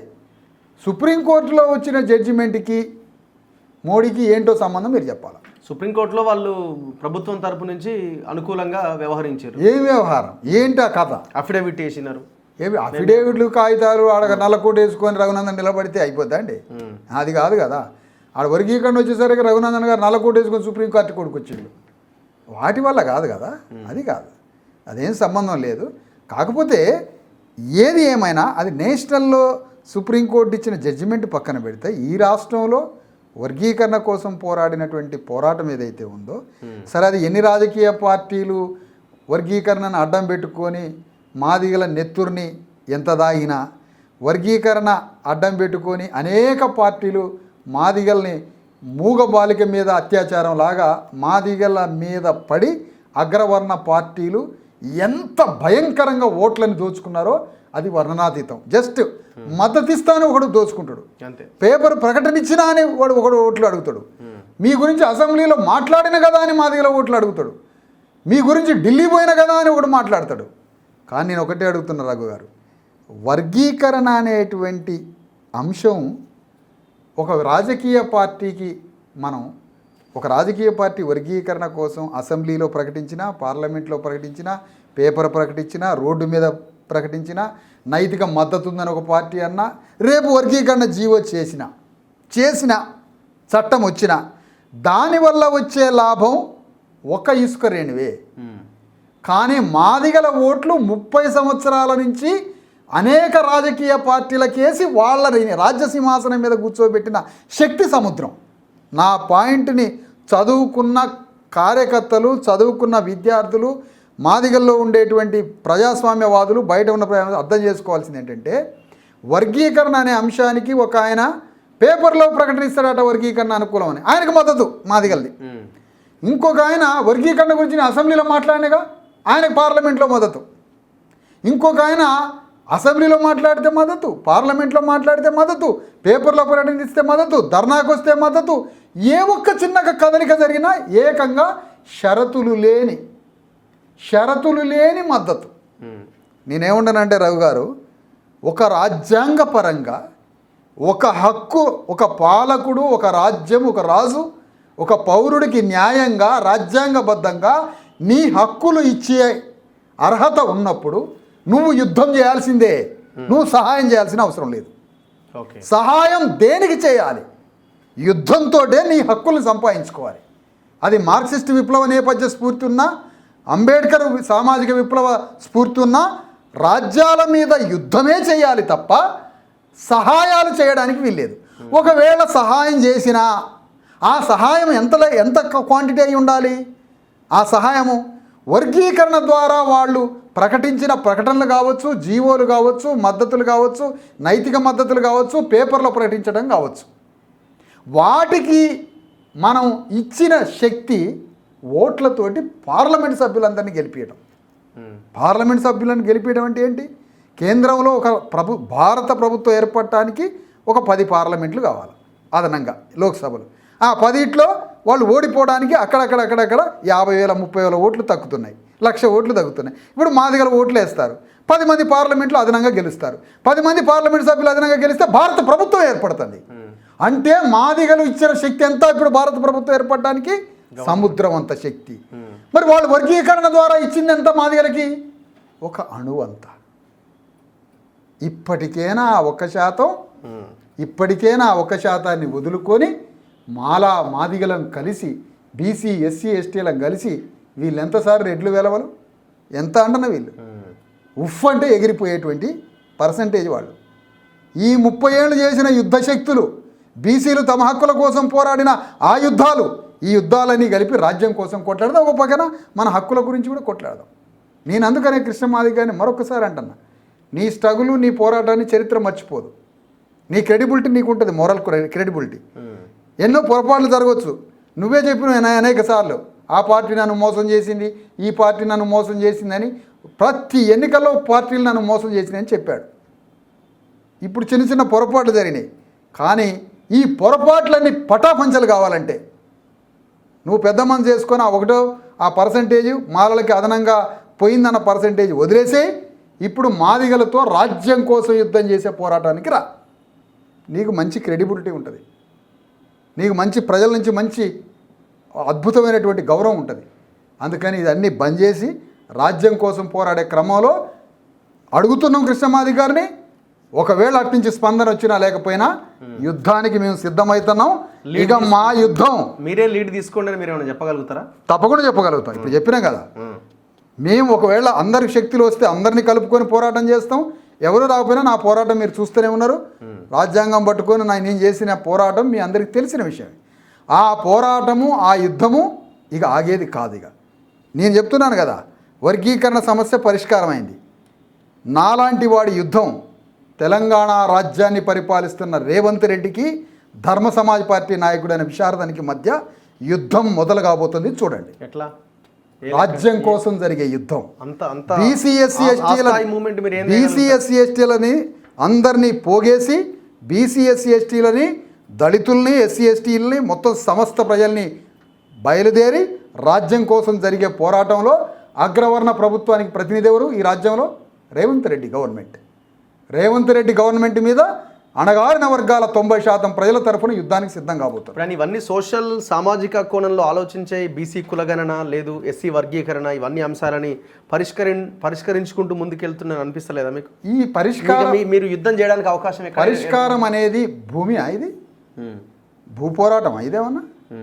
ఇది ఏంది? డాక్టర్ అంబేద్కర్ ప్రసాదించిన అణగారిన వర్గాలకు ఇచ్చిన రిజర్వేషన్స్కి సంబంధించి, హెచ్చుతగ్గులకు సంబంధించి, జనాభా ప్రాతిపదికకి సంబంధించి, వితిన్ ద రిజర్వేషన్స్లో ఉన్న డిస్ప్యూట్స్ గురించి వాటిని సరిచేసేటువంటి ఒక సామాజిక రాజ్యాంగ రిజర్వేషన్ల ప్రక్రియలు. కులగణన కూడా అంతేనా? వితిన్ ద కులగణన అదే. కులగణన కూడా ఇదే. కులగణన ఏందండి? ఇప్పుడు రాహుల్ గాంధీ అట సుబ్బిరామిరెడ్డి ఆస్తులు పంచుతారట. ఇది యుగానికి జోకేగా. సుబ్బిరామిరెడ్డిది ఏ పార్టీ? కాంగ్రెస్ పార్టీ. ఆయన ఇండియాలో one of the richest contractor. ఇప్పుడు రాహుల్ గాంధీ, రేవంత్ రెడ్డి, రెడ్లు త్రిపుల్ ఉన్నారుగా. ఈ ముగ్గురు కలిసి అట రేవంత్ రెడ్డి, రాహుల్ గాంధీ కలిసి కులగణన చేసి సుబ్బిరామిరెడ్డి గారి ఆస్తులు పంచుతారట. ట్రిపుల్ ఆర్ ఎవరు? రెడ్లు. రాహుల్ గాంధీ, రేవంత్ రెడ్డి, రెడ్లు త్రిపుల్ ఆర్. వీళ్ళందరూ కలిసి కులగణన చేసి సుబ్బిరామిరెడ్డి ఆస్తులు, ఇంకా 1000 కోట్లు ఉన్నటువంటి ఆస్తుల్ని పంచుతారా? ఇది యుగానికి జోక్ కాదా? మీకు తలనొప్పి లేచినప్పుడు, మీకు తలనొప్పి ఎప్పుడైనా లేచినప్పుడు రిలాక్స్ అదే నేను అంటున్నా. మీకు ఎప్పుడైనా తలనొప్పి లేచినప్పుడు జోక్ కావాలి కాబట్టి ఈ జోక్ గుర్తు తెచ్చుకోండి. రాహుల్ గాంధీ కులగణన చేసి ఆస్తులు పంచుతాడు అన్న జోక్ని మెడిసిన్ వాడకుండా నవ్వుకోవడానికి. ఏం మాట్లాడుతున్నారు సార్? ఆస్తులు పంచుతారా వీళ్ళు? ఇదంతా ట్రాష్. అందుకని ఈ సందర్భంగా ఇక్కడ ఒక పరిష్కారం ఉంది. ఆ 1%. మళ్ళీ ఈ వేదికను మించి మీ ద్వారా చెప్తున్నా, ఆ 1% మాలలకి ఎవరికైతే అదనంగా పోయిందని మనం అనుకుంటున్నామో అది సత్యమే. ఆ 1%ని మనం పెద్ద మనసుతో మినాయించుకుందామంటున్నాం, అది ఓకే. కానీ ఇంకా ఒక అవకాశం ఉంది. ప్రతి కులానికి గౌడ సహకార సంఘం అంటే వాళ్ళు తాడి చెట్లు ఎక్కే వృత్తి ఉన్నది. గొల్లలకి వాళ్ళకి ఒక వృత్తి ఉంది, చాకలోళ్ళకి ఒక వృత్తి ఉన్నది, అందరికీ వృత్తి ఉంది. కానీ అన్ని వృత్తుల కన్నా బంగారంతో సమానం, వజ్రంతో సమానం ఏంటో తెలుసా ప్రపంచంలో? లెదర్ ట్యానింగ్, తోలు పరిశ్రమ. ఒకనాటి తోలు పరిశ్రమ భారతదేశంలో విలసిల్లింది. ఎవరిది ఆ తోలు? మాదిగలది. నిజాం తన గుర్రాల మీద, తన చెప్పులకి, తన ఖడ్గాలను పెట్టే కవర్ల కోసం, తన దగ్గర వాయించే డ్రమ్స్ కోసం చర్మకారులైనటువంటి ఉత్తరప్రదేశ్, రాజస్థాన్, కర్ణాటక నుంచి తెప్పించుకున్నాడు. అలాంటి లెదర్ ట్యానింగ్ ఒకటి ఉన్నది కదా. ఇన్ని కులాలకి వేల కోట్ల రూపాయలతోటి సహకార సంఘాలు వాళ్ళకి ఒక కార్పొరేషన్ పెట్టినప్పుడు మాదిగలకు కూడా లిడ్ క్యాప్ లాంటిది ఒకటి ఆల్రెడీ ప్రోగ్రాం ఉన్నది. ఒక తోలు పరిశ్రమని మాదిగలకి కేటాయించితే ఆ మాదిగలకి కేటాయించిన తోలు పరిశ్రమలో చెప్పల్సు, షూజు, తోళ్లకు సంబంధించిన చెప్పాను బంగారం తర్వాత తోలుకే వాల్యూ ఈరోజు. ఆ తోలుకు సంబంధించిన leather skill university 4th city అంటారుగా. ఆ 4th సిటీలో ఒక 50 ఎకరం ఇచ్చి ఒక 20 ఎకరాలు ఇచ్చి ఆ 20 ఎకరాల్లో ఆ స్కిల్ యూనివర్సిటీలో లెదర్ ట్యానింగ్, మెడ్రాస్లో నేషనల్ ఇన్స్టిట్యూట్ ఉంటుంది. అది ఓకే. లెదర్ ఇన్స్టిట్యూట్ మొత్తం భారతదేశంలో ఉండేది ఎక్కడంటే అడయార్లో లెదర్ ఇన్స్టిట్యూట్ ఉంటుంది. దాని డైరెక్టర్స్ ఉన్నారు నంది జోసెఫ్ అని. ఆ నంది జోసెఫ్ గారు వారి తమ్ముడు వాళ్ళు కొంతమంది ఉన్నారు, చాలా పెద్ద మనుషులు. వాళ్ళు చాలాసార్లు అడ్వైజ్ చేశారు. ఆ స్కిల్ యూనివర్సిటీలో లెదర్ ట్యానింగ్కి ఒక ఇన్స్టిట్యూట్ పెట్టండి. మాదిగల నుంచి లెదర్ ట్యానింగ్ వాళ్ళని అక్కడికి పంపి మాదిగలకి షూ మేకింగ్లో పర్సులు, కత్తులు పెట్టే కవర్లు, వీటన్నింటినీ ట్యానింగ్ వీటి మంచిగా చేయడంలో స్కిల్ ఇచ్చి ఆ మాదిగలకి తోలు పరిశ్రమ కార్పొరేషన్ పెట్టియండి. ఆ 1% ఇక్కడ క్లియర్ అయింది కదా సార్. ఓపెన్గా మాట్లాడుకుంది. ఆ 1% తోలు పరిశ్రమ పెట్టిన కాడ క్లియర్ అయిపోద్ది. నేను ఈ వేదిక మించి మాదిగల్ని కోరుతున్నా, మనకి ఆల్రెడీ బంగారం వజ్రం తర్వాత అత్యంత విలువైంది ప్రపంచంలో తోలు. ఆ తోలు మాదిగలకు కాకుండా అయిపోయింది. కానీ తాడి చెట్టు మీద గౌండ్లానికి హక్కు ఎట్లా ఉన్నదో, గొర్రెల మీద గొల్లానికి ఎట్లా హక్కు ఉందో, చేపల చెరువుల మీద గంగపుత్రులకి ముదిరాజులకు ఎట్లా హక్కు ఉన్నదో, తోలు మీద కూడా మాదిగలకు హక్కు కావాలనేది ఒక లెగసీ, వంశపారంపర్యమైన హక్కు ఇది. ఈ హక్కుని ఇదే పాలక వర్గాలకు రిప్రజెంట్ చేద్దాం, మోడీకి చేద్దాం, రేవంత్ రెడ్డికి చేద్దాం. చేసి ఆ తోలు కార్పొరేషను అదే 4th సిటీ స్కిల్ యూనివర్సిటీలో పెడితే ఆ తోలు మీద మాదిగలకి ట్రైనింగ్ చేయండి. రిజర్వేషన్స్ అదే ఆ ట్రైనింగ్ చేయడం వల్ల బెనిఫిట్ అవుతారు. ఆ 1%గా దానికన్నా ఎక్కువ బెనిఫిట్ అవుతారు. ఇది ఒక చక్కటి అవకాశం. సో రాబోయే రోజుల్లో మీ ఫైట్ ఎట్లా ఉండబోతుంది? చివరి ప్రశ్న. సో మీరు చేయబోయే పోరాటం ఎట్లా ఉండబోతుంది? ఆ రోజు షమీమ్ అఖ్తర్ కమిషన్ ముందు మాట్లాడేటప్పుడు కూడా నేను అక్కడే ఉన్నా. మేము ఇంటర్వ్యూ కూడా చేయడం జరిగింది. అవును సార్, వెరీ క్లియర్గా. సో కాపీ కూడా నా దగ్గర ఉంది. అవును సార్. అంటే మీరు చెప్తున్న దానికి చూడండి ఒక క్లారిఫికేషన్ అయితే కనబడుతున్నది. అవును సార్. ధర్మ సమాజ్ పార్టీ గౌరవనీయులైన జస్టిస్ శ్రీ షమీమ్ అఖ్తర్ చైర్మన్, తెలంగాణ రాష్ట్ర ఎస్సీ వర్గీకరణ ఏకసభ్య కమిషన్ గారికి సబ్జెక్ట్ 15% ఉమ్మడి రిజర్వేషన్లు, ఎస్సీ ఉమ్మడి రిజర్వేషన్లను ఎస్సీ కులాల జనాభా దామాషా ప్రకారం వర్గీకరించాలి. ఆయా రాష్ట్రాల్లో ఎస్సీ రిజర్వేషన్లను వర్గీకరించుకోవచ్చని సుప్రీంకోర్టు ఇచ్చిన తీర్పు ప్రకారంగా తెలంగాణ రాష్ట్రంలో కూడా ఎస్సీ 15% రిజర్వేషన్లను వర్గీకరించాలని ధర్మ సమాజ్ పార్టీ తమరి కమిషన్కు విజ్ఞప్తి చేస్తున్నది. అందులో భాగంగా తెలంగాణ రాష్ట్రంలో గల ఎస్సీ జనాభాలో 70% ఉన్న మాదిగ జనాభాకు 10% రిజర్వేషన్లు కేటాయించాలి. 30% లోపు ఉన్న మాలలకు 4% రిజర్వేషన్ కేటాయించాలి. 1% లోపు ఉన్న ఎస్సీ ఉపకులాలకు 1% రిజర్వేషన్లు కేటాయించాలని ధర్మ సమాజ్ పార్టీ తమరికి సూచిస్తున్నది. 3 గ్రూపులే. ఇప్పుడు కూడా సేమ్ అదే చేసినట్టు కనబడుతున్నది. అవును సార్. ఈ రకంగా ఇచ్చింది మేము ఒక్కరమే అప్లికేషన్. అది చూసిన షమీమ్ అఖ్తర్ గారు మరికొన్ని డీటెయిల్స్ నన్ను ఇవ్వమన్నారు. ఆ మిగతా డీటెయిల్స్ తీసుకుపోయి రెండోసారి కలిసి సెకండ్ టైం కూడా దాదాపుగా 37 పేజెస్ రిపోర్ట్ని మళ్ళీ డీటెయిల్డ్గా వారికి ఇవ్వడం జరిగింది. 37 పేజెస్, 37 పేజీలు. అది మళ్ళీ మీకు ఇస్తాను ఒకరోజు. ఓకే. గతంలో ఏం జరిగింది చంద్రబాబు నాయుడు టైంలో, అసలు కమ్యూనిటీస్లో మధ్యలో ఉన్న డిఫరెన్సెస్ ఏంటి, ఏ కమ్యూనిటీ ఏ స్థాయిలో ఉన్నది అనేది 37 పేజెస్ విత్ ఎవిడెన్సెస్తో సహా నాకు దొరికిన సైంటిఫిక్ మెటీరియల్ అంతా ఇవ్వడం జరిగింది వారికి. అప్పుడు మళ్ళీ ఒక 30 minutes మాట్లాడినా, మొన్న దాదాపు కొద్దిసేపు మాట్లాడినా, ఒక 10-15 నిమిషాలు. అంటే నేను అనుకునేది ఏంటంటే ఈ ఇచ్చినటువంటి రిపోర్ట్ని ఆధారం చేసుకొని చాలా దీంట్లో ఉన్న లాజికల్ పాయింట్లని ఆయన స్టడీ చేసినట్టుగా ఆయన ఇచ్చిన రిపోర్టు ఏదైతే ఉందో దాన్ని అర్థమైతేనే ఉంది కదా. ఓకే. అది దాంట్లో కొంచెం మేము మా శ్రేణులు అందరూ కూడా చాలా హ్యాపీగా ఫీల్ అవుతున్నారు. వాస్తవం కూడా కనిపిస్తున్నది. ఆ క్లారిటీ మీరు ఇచ్చిన పేపర్లోనే క్లియర్ కనబడుతుంది. ఆ రోజు ఇంటర్వ్యూ కూడా చేయడం జరిగింది మిమ్మల్ని. Exactly sir, exactly. మీరే దానికి సాక్ష్యం అంటారా? అదే అంటున్నాను, నేను కూడా సాక్ష్యం అనే అంటున్నాను. Thank you. ఎనీవే, చివరగా రేవంత్ రెడ్డి ముందు, ఎందుకంటే వాళ్ళ ముఖ్యమంత్రి, ప్రభుత్వం వాళ్ళది కాబట్టి, మీరు పెడుతున్న డిమాండ్స్ ఏంటి? ఎగ్జాక్ట్లీ.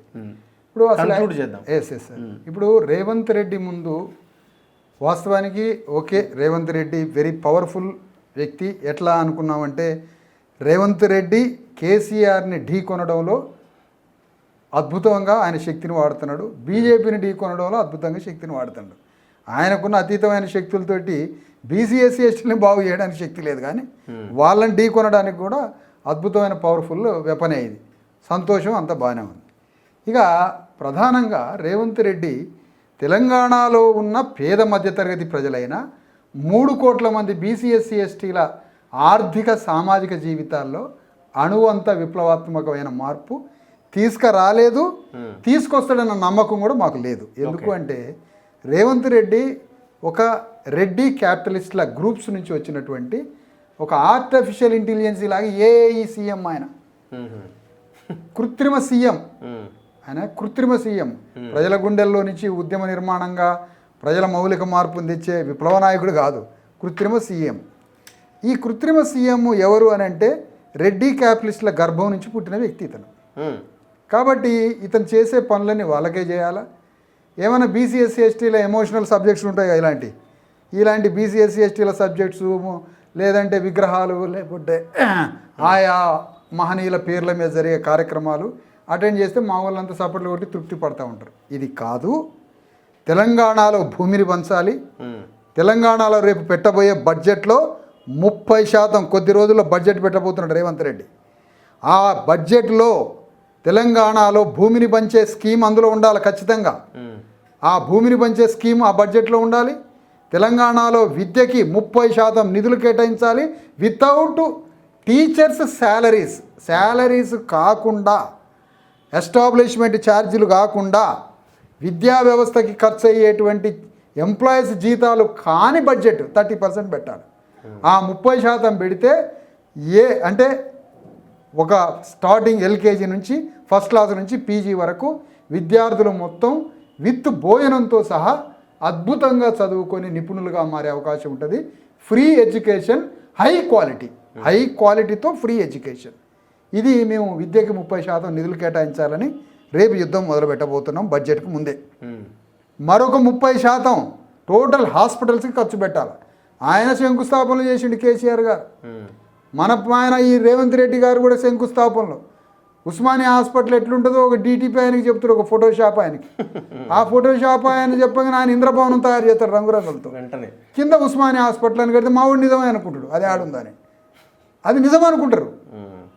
అది కాదు, మొత్తం నేను చెప్పాను కదా, 33 జిల్లాలకి 33 హాస్పిటల్స్ రింగ్ రోడ్డు చుట్టూ కట్టాలి. పెన్షన్లు ఎట్లా ఇవ్వాలి, కళ్యాణ లక్ష్మి ఎట్లా ఇవ్వాలి అని అంటే తెలంగాణలో రైతు బంధు తెలంగాణలో ఎగ్జాక్ట్లీ తెలంగాణ. ఇప్పుడు మనకి మునుగోడు ఎన్నికల్లో బ్రిటన్ ఎన్నికల కన్నా ఎక్కువ ఖర్చు అయింది, 400 కోట్లు అనుకున్నాగా.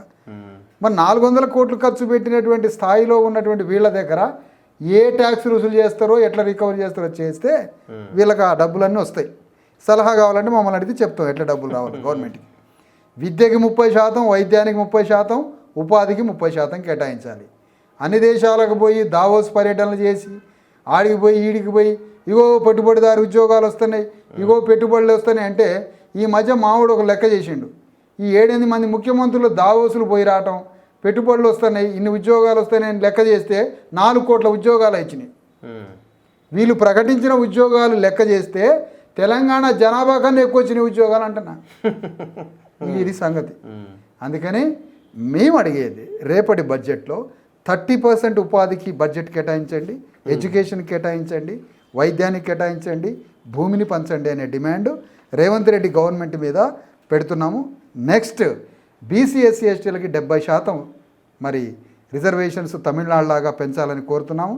దానికి సంబంధించిన డాక్యుమెంట్ అంతా ఈశ్వరయ్య గారు వాళ్ళు తయారు చేస్తున్నట్టుగా తెలుస్తుంది. ఇంకా పెద్ద మనుషులంతా బీసీ నాయకులంతా కూడా ఓకే, అదొక ప్రాసెస్.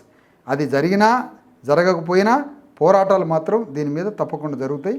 ఈ విధంగా తెలంగాణ గడ్డ మీద బీసీఎస్సీ ఎస్టీల కోసం జరుగుతున్న పోరులో మేము కూడా ఒక పెద్ద యాత్ర మొదలు పెట్టబోతున్నాం. ఓకే, ఆ యాత్ర త్వరలో స్టార్ట్ కాబోతుంది. 15,000 కిలోమీటర్ల దాని మీద మా భూమి పాదయాత్ర, దాని ఇదంతా కార్యక్రమం రూపొందించబోతున్నాం. ఓకే, సో చివరిగా ఇంకొక ప్రశ్న మిగిలింది, చెప్పండి. ఈ పద్మ అవార్డుల విషయంలో పెద్ద రచ్చ నడుస్తున్నది. గద్దర్కి అవార్డు విషయంలో బండి సంజయ్ కొన్ని వ్యాఖ్యలు చేసిండు. సార్ సో ఇప్పుడు ఇచ్చిన అవార్డులు కూడా ఒక డాక్టర్కి, పెద్ద డాక్టర్కి ఇచ్చారు, హీరోకి ఇచ్చారు, బాలకృష్ణకి, మన తెలుగు వాళ్ళు ఎవరైతున్నారో వాళ్ళకి, మందకృష్ణ గారికి పద్మశ్రీ వచ్చినట్టున్నది. సో వీటి మీద ఇంకొక గొడవ నడుస్తున్నది. సరే ఇచ్చిన వాళ్ళకి ఎందుకు ఇచ్చారని కాకుండా గద్దర్ లాంటి వాళ్ళకి ఎందుకు ఇవ్వలేదు, ఇది చాలా గొప్ప ప్రతిష్టాత్మకమైన అవార్డు అన్న ఒక చర్చ చాలా బలంగా ఉంది. మీరు ఎట్లా చూస్తారు ఈ అవార్డ్స్, ఈ పద్మ అవార్డ్స్ని? యాక్చువల్గా ఈ పద్మ అవార్డులు విప్లవకారులు తీసుకునే అవార్డులు కాదు. యాక్చువల్గా మార్క్సిస్ట్ నేపథ్యమా లేదా అంబేద్కర్ నేపథ్యమా మనం అనుకుంటే పాలక వర్గాలు ప్రకటించే అవార్డులకి విప్లవకారులు వ్యతిరేకంగా ఉండాలి. వాస్తవానికి ఎనీ రెవల్యూషనరీ పర్సన్, ఒక పాలక వర్గం, గవర్నమెంటు ఒక శ్రామికుల తరపున ఉద్యమాలు చేసేటోడికి అవార్డులు ఇస్తే దాని అర్థం ఏంటి సార్? అవార్డులు ఇచ్చే వాళ్ళకైనా తీసుకునే వాళ్ళకైనా సంబంధించిన ఒక వివేకానికి సంబంధించిన విషయం చెప్తున్నాను నేను. ఈ అవార్డుల విషయంలో విప్లవకారుల అవార్డులు తీసుకోవడం అయితే నాకు నచ్చలేదు. ఓకే, ఇక మీరు అన్నట్టుగా అవార్డు ఎందుకు ప్రకటించలేదు అని అంటే అది రూలర్స్కి కొన్ని పారామీటర్స్ ఉంటాయి సార్. ఆ పారామీటర్స్ ఏవైతే ఉంటాయో ఆ పారామీటర్స్ ప్రకారం వాళ్ళు ఇస్తూ ఉంటారు. వాళ్ళకి నచ్చాలి, మెచ్చాలి, మరి ఇవన్నీ ఉంటాయి కాబట్టి అందుకని ఇవ్వలేదనుకుంటున్నా. ఇచ్చిన వాళ్ళది ఎట్లా చూస్తున్నారు? ఇప్పుడు ఆయన ఒక డాక్టర్కి ఇచ్చారు. ఎవరికి? డాక్టర్ నాగేశ్వర రెడ్డి గారా, ఆయన పేరు ఏదో ఉంది, నాగేశ్వర హీరో. అదే సార్, ఇప్పుడు థమ్సప్లు బాగా తాగండి అని పైనుంచి హెలికాప్టర్ నుంచి కింది దిగే బన్నీ, అతని పేరు అల్లు అర్జున్ ఉండు కదా, ఆయన థమ్సప్లు ఆయన చెప్పడం వల్ల కొన్ని కోట్ల లీటర్ల థమ్సప్లు అమ్ముడుపోయినాయి. థమ్సప్ మీద WHO ఏం రిపోర్ట్ ఇచ్చిందంటే లంగ్స్ ఖరాబ్ అవుతాయి, నెత్తురు ఖరాబ్ అవుతుంది, క్యాన్సర్ వస్తుంది, డైజెషన్ పోతుందని, 24 జబ్బులు వస్తాయి థమ్సప్ వల్ల అని WHO రిపోర్ట్ అది. కానీ అల్లు అర్జున్ థమ్సప్ తాగండి అని ప్రచారం చేస్తే వానికి జాతీయ ఉత్తమ నటుడు అవార్డు ఇస్తారు. ఈ దేశం చెప్తున్నది. ఇప్పుడు నాగేశ్వర రెడ్డి గ్యాస్ట్రోఎంటరాలజిస్ట్ ఉన్నాడు. ఆయన హాస్పిటల్ సామాన్యుల హాస్పిటలా, పేదవారి హాస్పిటలా, ఎవరి హాస్పిటల్ ఆయన వైద్యం చేసేది? పెద్దోళ్ళదే, పెద్దవాళ్ళకి. ఆసియాలోనే ధనవంతులు, ఒక కల్చరల్ మిడిల్ క్లాసు ధనవంతుల వారికి ఆ హాస్పిటల్ నిలయం. Nageshwar Reddy as a person great నిపుణుడు కావచ్చు గ్యాస్ట్రోఎంటరాలజీ మీద, కాదనట్లే. కానీ నేనేమంటున్నా అంటే వారి హాస్పిటల్ని ఒక్క 25% పేదలకి, కటిక పేదలకి, ఎక్కడ వైద్యానికి దిక్కు ముక్కు లేని పేదల్ని, జిల్లాకు ఒక 50 మందిని తీసుకొని ఒక 20% సర్వీస్ మీ హాస్పిటల్లో చేస్తే మీకు ఇచ్చిన పద్మవిభూషణ్ అవార్డుకి న్యాయం జరిగిద్ది అని నా భావన. ఇది నేను నాగేశ్వర రెడ్డి గారికి ఈ వేదిక మించి చెప్తాను. రేపు లెటర్ కూడా రాస్తా వారికి. ఆయన అపాయింట్మెంటే దొరకదు సామాన్యుడికి. మీరు సర్వీస్ దగ్గర దాకా పోయారు, ఆయన చేయి పట్టుకొని కూడా సామాన్యుడికి అపాయింట్మెంట్ అవకాశం ఉండదు. సామాన్యుడికి అపాయింట్మెంట్ లేనివాడికి ఏమి ఇచ్చారు అవార్డు? అవకాశం ఉండదు. పద్మ విభూషణ్ మాలాంటి వాళ్ళం ఒక పేషెంట్ ఉన్నారని పంపించినా కూడా వేరే డాక్టర్ చూడాల్సిందే, చుట్టుపక్కల ఉన్న వాళ్ళు. సార్ని కలవాలంటే అది తర్వాత. హంతకుడు బాలయ్య బాబుకి ఏమి ఇచ్చారు? పద్మభూషణ్ ఇచ్చారు. అదిగో ఒక కమ్మ గారికి, ఒక రెడ్డి గారికి 2 అవార్డులు అయిపోయాయి. ఇక ఆ తర్వాత గద్దర్ సార్కి ఆయనకి ఇవ్వమన్నారు కదా, నక్సలైట్ కాబట్టి ఇవ్వమని అంటున్నారు. అది అందుకంటే వాళ్ళకి నచ్చలేదు కాబట్టి. నచ్చలేదు, అందుకని వాళ్ళ మోడీ సిగలో ఈయన మల్లెమాల కాలేదు గద్దర్ కాబట్టి. మోడీ సిగలో మల్లెమాల అయినట్టయితే గద్దర్ గారికి అవార్డు ఇచ్చేవాళ్ళు. అది ఇంకెవరికి ఇచ్చారు సార్? అంతే, మందకృష్ణ గారికి ఇచ్చినట్టున్నారు. పద్మశ్రీ ఇచ్చారు సార్. చెప్పండి. అయితే ప్రకటించారు ఆయనకి. సరే, మీరు ఆల్రెడీ చెప్పినట్టున్నారు విప్లవాలు చేసే వాళ్ళకి, ఉద్యమాలు చేసే వాళ్ళకి అవార్డులు తీసుకోవడం కరెక్ట్ కాదని అంటున్నట్టున్నారు కదా మీరు ఆల్రెడీ. అంటే నేనేమంటున్నానంటే కృష్ణమాదిగ శక్తి ఎంత అంటే ఒకప్పుడు ఆయన పద్మశ్రీ అవార్డులు ఇచ్చే స్థాయి కృష్ణమాదిగది. ఆయనకి ప్రజలు ఇచ్చిన శక్తి, ఎంత శక్తి ఇచ్చారో తెలుసా మీకు? ఆయన పద్మశ్రీ అవార్డులు ఆయనే ఇచ్చేంత శక్తి వచ్చిన వ్యక్తి. తీసుకునే స్థాయి కాదు ఆయనది, ఇచ్చే శక్తి వచ్చింది ఒకప్పుడు ఆయనకి. ఒకప్పుడు రాజ్యాన్ని రూల్ చేసే శక్తి ఆయనకు వచ్చింది. అప్పుడు ఆయన రాజ్యాన్ని రూల్ చేసే శక్తి ఆయన చేతికి వచ్చినప్పుడు పద్మ అవార్డులు పిలిచి ఇవ్వాలి. ఆయన తీసుకునే స్థాయి కాదు. మరి అంత శక్తి నుంచి తీసుకునే స్థాయికి పోయారు. అందుకని దాంట్లో నేను నో కామెంట్. ఇంకొక ముఖ్యమైన అంశం, ఈ మధ్య మావోయిస్టుల ఏరివేత కార్యక్రమం ఒకటి నడుస్తున్నది. దాదాపు లాస్ట్ 2024లో ఒక 300 మందిని వేరేసారు. మొన్న జనవరిలోనే ఒక 54 మందిని ఎన్కౌంటర్లో చనిపోయారని చెప్తున్నారు. సరే, అది ఎన్కౌంటర్లు కాదు, బూటకైపు ఎన్కౌంటర్లని ఇంకొక వాదన ఇంకొక వైపు నడుస్తున్నది. 2026 ఫిబ్రవరి 21లోగా 21లోగా మేము మొత్తం క్లోజ్ చేస్తామని అమిత్ షా ఒక వైపున ప్రకటన చేస్తున్నాడు. 21లోగా. ఇది ఎట్లా చూడాలి? రెండు వైపుల నుంచి జరుగుతున్నాయి. రావు గారు మంచి ప్రశ్న వేశారు. ఈ సమాజంలో కొన్ని ప్రశ్నలు, మౌలికమైన ప్రశ్నలు ఉన్నాయి. వాటిని గురించి మనం అర్థం చేసుకోవాలి. ఒకటి, మావోయిస్టులు అని అంటున్నారు, మావోయిస్టుల చేతిలో చనిపోయారు అని అంటున్నారు. మావోయిస్టులు చనిపోయారు, మావోయిస్టు చేతిలో పోలీసులు చనిపోయారు అంటున్నారు. కానీ ఛత్తీస్గఢ్ కేంద్రంగా అంబుజ్బడ్ సెంటర్ పాయింట్లో ఆ మొత్తం ఏరియాలో పోలీస్ రిక్రూట్మెంట్ వితౌట్ ఎడ్యుకేషన్, చదువు ఉన్నా లేకపోయినా ఆదివాసీ కోయల్ని పోలీసులుగా రిక్రూట్ చేసుకుంటున్నారు కొన్ని వేల మందిని. అదే డిఆర్జీ ఆర్ సంథింగ్ పేరుతో ఆనాడు సల్వాదుడం ఒకటి జరిగింది. ఈనాడు పోలీసులుగా రిక్రూట్ చేసుకునేది ఎవరిని? ఆదివాసుల్ని. మావోయిస్టు పార్టీ రిక్రూట్ చేసుకునేది ఎవరిని? సైన్యాన్ని. ఆదివాసుల్ని. ఆదివాసులు మావోయిస్టు పార్టీకి సైన్యం.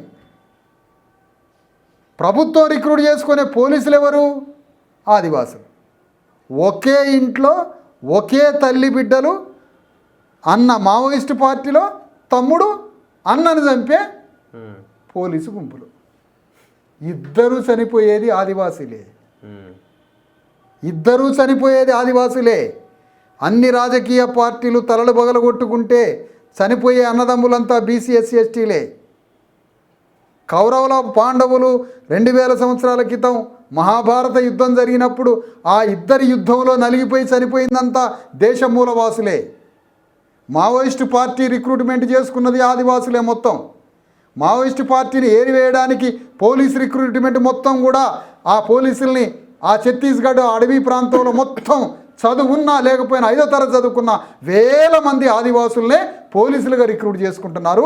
మావోయిస్టు పార్టీకి రక్షణ దళంగా వాళ్ళ 4 ఫ్రంటల్ సైన్యం, అగ్రగామి సైన్యంగా ముందు వరుసలో నిలబెట్టిన వాళ్ళంతా ఆదివాసీలు. వాళ్ళని చంపడానికి వస్తున్న పోలీసులు ఆదివాసీలు. ఇద్దరు ఒకే తల్లి బిడ్డలు. మీరు ఈ శవాలని ఆ శవాలని పరిశీలించండి. ఆ పేర్లు, వాళ్ళ ఊర్లు, వాళ్ళ ముఖాలు, వాళ్ళ కులం టోటల్ ఎంక్వైరీ చేయండి. 99% ఆదివాసులు, 1% 1/2% ఎస్సీలు, ఇంకో 1/2% బీసీలు. అగ్రవర్ణాలు వ్యూహ రచనలు చేస్తుంటారు వారు. అంతేనా? ఇది అండి. ఈ సందర్భంగా నాలాంటి వాడు మీ ద్వారా చెప్పేది ఏంటంటే, హింసకి అవకాశం లేదు ఈ దేశంలో, ప్రపంచంలో. హింసకి అవకాశం లేదు. వయలెన్స్, హింస అనేది ఒక విధానం కాకూడదు, తప్పది. భారత రాజ్యాంగం వచ్చింది అణగారిన వర్గాల కోసం. ప్రాలిటేరియట్ని పాలకుడుగా మార్చడానికి రాజ్యాంగం వచ్చింది. ఓటు అనే ఆయుధంతో ప్రజల్ని నీ భావజాలం చెప్పు, నువ్వు ఏ భావజాలం అన్నా చెప్పు, ఆర్గనైజ్ చేసుకో, రాజ్యాన్ని తెచ్చుకో. అందుకని ఈ సందర్భంగా ఆదివాసీలకి, దళితులకి, మావోయిస్టు పార్టీలో రిక్రూట్ అయ్యే ఆదివాసీలకి, దళితులకి, బీసీలకి, పోలీసులలో రిక్రూట్ అయ్యేటువంటి ఆదివాసీలు, బీసీలు, దళితులకి, వీళ్ళ వెనక వ్యూహాలు రచించి వాళ్ళ జీవితాలు కూడా ఎంతో కొంత నష్టం చేసుకొని వ్యూహాలు చేసే అగ్రవర్ణ వ్యూహకర్తలకి అందరికీ నేను చెప్పేది ఏంటంటే, అయ్యా ఈ వయలెన్స్ బంద్ చేయండి. బంద్ చేసి రాజ్యాంగం ప్రకారం, రాజ్యాంగం ఇచ్చిన హక్కుల ప్రకారం మీరంతా అడవి బాట నుంచి బయటకు వచ్చి ప్రభుత్వం దగ్గర మీరు సరెండర్ అయ్యి చేతిలో ఉన్న AK-47 అవతల పారేసి అదే చేతిలో రాజ్యాంగం పట్టుకోమని కోరుతా ఉన్న మావోయిస్టుల్ని, అయ్యా ఈ విషయం మీ శ్రేణులకు చెప్పండి అని ముప్పావళ లక్ష్మణరావు, ఎవరైతే మావోయిస్టు పార్టీకి పై నాయకుడు ఉన్నాడో, ఆ తర్వాత నాయకత్వ శ్రేణులు ఉన్నారో, మీరు వినండి ఈ మాట. ఇప్పటికే సర్వనాశనం అయిపోయింది మొత్తం. వాళ్ళు సాధించేది ఏం లేదంటారా? జీరో నష్టం. ఇంకా ఇటు చచ్చేది అటు చచ్చేది ఆదివాసీలు, మావోయిస్టులు కాదు, నక్సలైట్లు కాదు. అక్కడ ఉన్న సంపదని కాపాడు. రఘు గారు నేను మళ్ళీ చెప్తున్నా, అడవి సంపదని కాపాడు, అడవి సంపదని అడవి సంపద అదిగా సార్. మేము కొన్ని ప్రాంతాలని మా పార్టీ ప్రజా సంఘాలు 10-15 ఏళ్ల నుంచి మేము కొన్ని ప్రభుత్వం చెరబట్టి ఆక్రమించుకునే భూములు మేము రక్షించినాం. మా చేతిలో AK-47 లేదు, రాజ్యాంగం ఉంది. రాజ్యాంగం పట్టుకొని కోట్ల మంది లక్షల మంది ప్రజలను ఆర్గనైజ్ చేసి భూమిని చుట్టూ పెట్టుకుంటే ఆగిపోదా? దామగుండం లాగా లేదంటే మొన్న లగచెర్లలో భూములు ప్రజా ఉద్యమం ద్వారా వెనక్కి పోలేదా కొన్ని విషయాలు? అట్లా పోయిన సంఘటనలు లేవా? ప్రజా ఉద్యమం ప్రజాస్వామ్యంగా శాంతియుతంగా భావజాలంతో ప్రజా ఉద్యమం పెళ్ళు బిగినప్పుడు తప్పకుండా పాలక వర్గాలు కిందికి వస్తాయి అనివార్యంగా. అందుకని నేనేమన్నంటే వీళ్ళు చచ్చిపోయేది మావోయిస్టులు కాదు, చచ్చిపోయేది పోలీసు కాదు, ఇద్దరు ఎస్సీ ఎస్టీ బీసీలే. ఈ మాట అందరూ పౌర హక్కుల సంఘం వాళ్ళు గుర్తుపెట్టుకోవాలి, ఈ మాటని పోలీసు వాళ్ళు గుర్తుపెట్టుకోవాలా. సచ్చేది పోలీసులు కాదు, సచ్చేది ఎస్సీ ఎస్టీ బీసీలు. పోలీసు రూపంలో ఉన్న ఎస్సీ ఎస్టీ బీసీలు చచ్చిపోయేది, మావోయిస్టు రూపంలో ఉన్న ఆదివాసీలు దళితులు బీసీలు ఒకే తల్లి బిడ్డలు, ఒక అమ్మ కడుపునో పుట్టినటువంటి ఇద్దరు బిడ్డలు చెరకు అయిపోతున్నారు. అందుకని అడవి నుంచి బయటికి రాండి. పోలీసులు కూడా ఇక ఈ చర్యలు అన్ని వాళ్ళు ఆపుతారు, వీళ్ళు బయటకు వస్తే ఇక రాజ్యాంగం పట్టుకొని శాంతియుతంగా ఛత్తీస్గఢ్లో తెలంగాణలో బీసీ ఎస్సీ ఎస్టీల రాజ్యాన్ని రాజ్యాంగం ప్రకారం సాధిద్దాం. చివరి ప్రశ్న చెప్పండి. కొంచెం డిలే అవుతున్నది. కేసీఆర్ మొన్న బయటకు వచ్చి మాట్లాడిండు, ఫిబ్రవరి చివరిలో నేను భారీ బహిరంగ సభ పెట్టబోతున్నా అని. కానీ నిన్న జరిగిన ఈ బీసీ కులగణన అండ్ ఎస్సీ వర్గీకరణ అంశం చర్చలో ఆయన మాత్రం లేరు. మరి ఆయన అపోజిషన్ లీడర్, 38 మంది బీఆర్ఎస్ ఎమ్మెల్యేలకు ఆయన ప్రధాన ప్రతిపక్ష నాయకుడు, ఆయన ఒక నియోజకవర్గానికి గజ్వేల్కి ఎమ్మెల్యే. ఆయన ఇంతవరకు అసెంబ్లీకి రావట్లేదు, ఇంకొక వైపున బహిరంగ సభ పెడతా అంటున్నాడు. ఏంటి వాతావరణం, ఎందుకు ఈ రకమైన ఆలోచన విధానం? అంటే ఆయన కొంతమంది అట్లే ఉంటారని అనుకోవాలన్నా, ఆయన చేస్తున్నది కరెక్టేనా తప్ప, ఎట్లా విశ్లేషిస్తారు మీరు? ఒకటి ఏంటంటే రఘు గారు, సరే ఇప్పుడు మనమే అనలిస్టులం కాదులే కానీ సమాజంలో పరిస్థితులు చెప్పాలి కదా. ఒక ప్రతిపక్ష నాయకుడు సరే ఆయన ఎన్నిసార్లు అసెంబ్లీకి వస్తుండనేది రెండవ విషయం. ఒక పార్టీని, ఒక రాజకీయ పార్టీని, దానికి ఒక 35 మంది ఎమ్మెల్యేలు, ఇంత వ్యవహారం పెద్ద నిర్మాణం ఉన్నది. అలాంటి వ్యక్తి ప్రజా వ్యతిరేక విషయాలు చేసినప్పుడు ప్రభుత్వాలు బహిరంగ సభ పెట్టాలనుకోవడం సహజమైన విషయం. ఖచ్చితంగా ఆయన బహిరంగ సభ పెడతాడు. ఆయన ఆయుధం బహిరంగ సభ. పెద్ద పెద్ద బహిరంగ సభలతోటి మనిషి యొక్క మెదడుని మాంత్రికుల్లాగా ఆక్రమిస్తాడు. ఆయన ఖచ్చితంగా బహిరంగ సభ పెడతాడు. పెట్టాలనుకోవడం సహజమైన విషయం, ఖచ్చితంగా పెడతాడు. అది ఒక సహజమైన విషయం. నేను అది ఆశ్చర్యకరం అనుకోవట్లేదు. కాకపోతే ఇప్పుడు ప్రభుత్వం మీద ఇంకా తీవ్ర అసంతృప్తి, అది భగ్గుమని మండే స్థాయికి రావాలి. అది పరాకాష్ఠకు వచ్చినప్పుడు ఇలాంటి పార్టీలు పెట్టే సభలు, వాళ్ళ కార్యక్రమాలు కూడా అసెంబ్లీకి రావాల్సిన అవసరం లేదంటారా? 100% రావాలి, 100% రావాలి. తప్పు చేస్తున్నాడు ఆయన. 100% నీకు ప్రతిపక్ష హోదా దేనికి ఇచ్చింది అసెంబ్లీ? నీకు ఇచ్చింది దేనికి? రేపు పాలకపక్షాన్ని తప్పు చేస్తున్నావు అనే అర్హత నువ్వు కోల్పోయినట్టే కదా. నువ్వు ప్రతిరోజు వచ్చి అసెంబ్లీలో పాలకపక్షాన్ని గల్లాబట్టి అడుగుతూనే నీకు చేత కాకపోతే అసెంబ్లీలో చావు, కానీ నీ అటాక్ మాత్రం అసెంబ్లీలో జరగాలి. అది ప్రతిపక్ష నేత అంటే. ఇక్కడ మాకు ఎమ్మెల్యేలు లేరు, మాకు మంత్రులు లేరు, మాది పార్టీ, మాకు ఇంకా ప్రజాప్రతినిధులు రాలే. కానీ ఇప్పుడు తెలంగాణలో ప్రతిపక్ష పాత్రలోకి ప్రజల నుంచి పోతున్నాం మేము. మాది ప్రతిపక్షం. అది మా అభిప్రాయం. చూద్దాం మీ ఫైట్ ఎట్లా ఉంటుంది, మీ పోరాటం ఎట్లా చేస్తారు. ఓకే, విశారదన్ వర్సెస్ రేవంత్ రెడ్డిగా వాతావరణం మొదలవుతుంది. చూడండి, ఆ స్థాయిలో క్రియేట్ అవుతుందా? 100%. నా ప్రజలు బీసీ ఎస్సీ ఎస్టీల కోసం నేను ప్రాతినిధ్యం వహిస్తున్నా. నా అజెండా వేరే ప్రజలు లేరు. బీసీ ఎస్సీ ఎస్టీల గవర్నమెంట్ ఫామ్ కావాల్సిందే, ఆ గవర్నమెంట్ కోసం యుద్ధం చేయాల్సిందే. ఎవరికి భయపడేది లేదు, ఇంకేమీ లేదు. ఎన్నోసార్లు చెప్పాను మీకు, మాకు ఫిలాసఫీయే ప్రధానం. అంబేద్కర్, ఫూలే, కాన్షీరామ్ యొక్క పాతే మా మార్గం, అది తప్ప మరొకటి లేదు. Thank you very much Visharadan గారు. Thank you very much. ఇది డాక్టర్ విశారదన్ మహారాజ్ గారితో స్పెషల్ ఇంటర్వ్యూ. చూస్తూనే ఉండండి మన తొలి వెలుగు.